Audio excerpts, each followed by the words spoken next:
All right, we're on Keilim Perek Yud Zayin, Mishnah Bet, second Mishnah in the 17th chapter of Masechet Keilim. We're continuing to talk about how much damage is enough damage to render a kli no longer mekabel tuma. So now we're going to talk about the kli called the chemet. The chemet is a water jug, or a jug used to carry liquids. So the Mishnah says, shi'ura bepakiot shel sheti. Okay, the measurement is how big is it. Obviously, you wouldn't carry other liquids. You would use it if it was punctured. You use it to carry other things. So pakiot are sort of like spools of sheti, spools of yarn from sheti. Okay, we'll talk about it in a second. Okay, im ena mekabel shel shti, af al pi shemekabel shel erev tme'ah.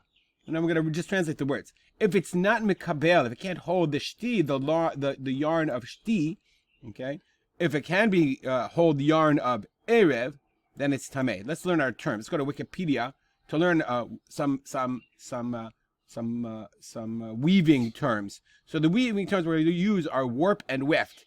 Warp and weft are shti and arev. Those we don't know any of this stuff, but back then everyone knew it. Okay, so warp and weft are two basic components used in weaving to turn thread into yarn or fabric.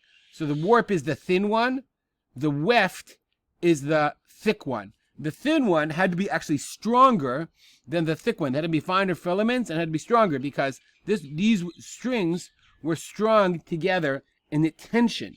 Okay, and then you would run the weft through. You run it through. If you've ever seen weaving, you'd run the weft through. It was thicker.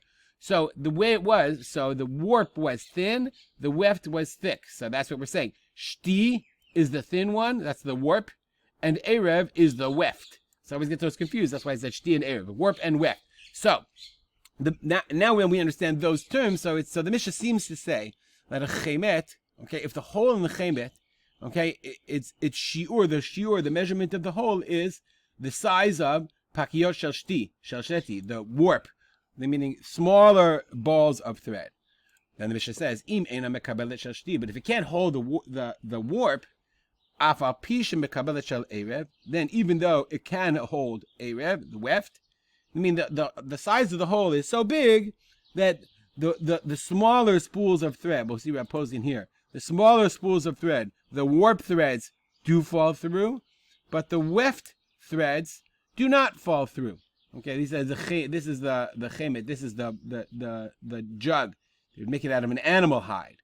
Okay, so obviously they would use it for different reasons, and they would tie it up. But if it became punctured, then use it for then it would be used for other things. Now we have a problem. The Mishnah is tremendously problematic. The Kati points it out. Because why? Because it says shiura b'pakiot shel shti. Okay, the measurement is the size of the holes of. It has to be able to hold these smaller spools. But then it says exactly the opposite. If it can't hold those small ones, even though it can hold the big ones, the weft ones, it's tameh. So what in the world does it mean? So there are a million different interpretations. The Kati has his own. We're just going to use the Bar Tanura, who basically rereads the whole thing. He says the following: Hachika Amar. This is what it means. Hachika Amar. That's what it likes.